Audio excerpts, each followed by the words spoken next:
Why is understanding return migration difficult for demographers? Imagine trying to track a person who moves away and then comes back years later.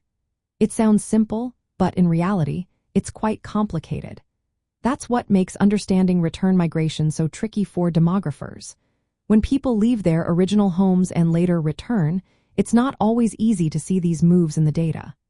Most surveys and census reports are snapshots taken at one point in time. They don't follow individuals over many years. So, if someone leaves and then comes back quickly, they might not be counted as a return migrant at all. This leads to undercounting and makes it hard to get a clear picture of how many people are actually returning. Defining what counts as return migration is another challenge. Some people come back to their birth state, others return to a place where they once lived, and some go back to a family home. These different definitions make it hard to compare data across studies.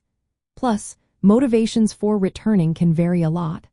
Some come back because of family ties or cultural reasons, while others return for economic opportunities or retirement. Without detailed information on why people move, it's difficult to understand the real reasons behind return migration. Return migrants are also a very diverse group. Some might have struggled economically in their new location and decide to go back. Others might have saved enough money and choose to retire in their hometowns. These differences affect how demographers interpret their reasons for moving. But gathering this kind of detailed information is often not possible with standard data sources. The impact of return migration on local communities adds another layer of complexity.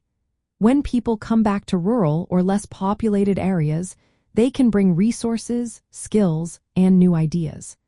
But measuring these effects requires linking migration data with economic and social indicators. That's a lot of work and often not straightforward. Finally, return migration doesn't happen in isolation.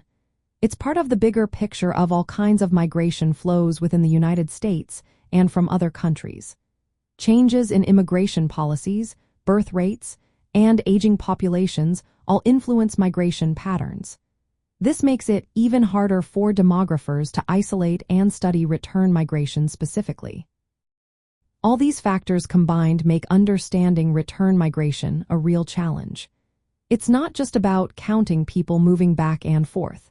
It's about piecing together a puzzle with incomplete and inconsistent pieces. Better data collection methods and clearer definitions are needed to truly understand this important part of demographic change.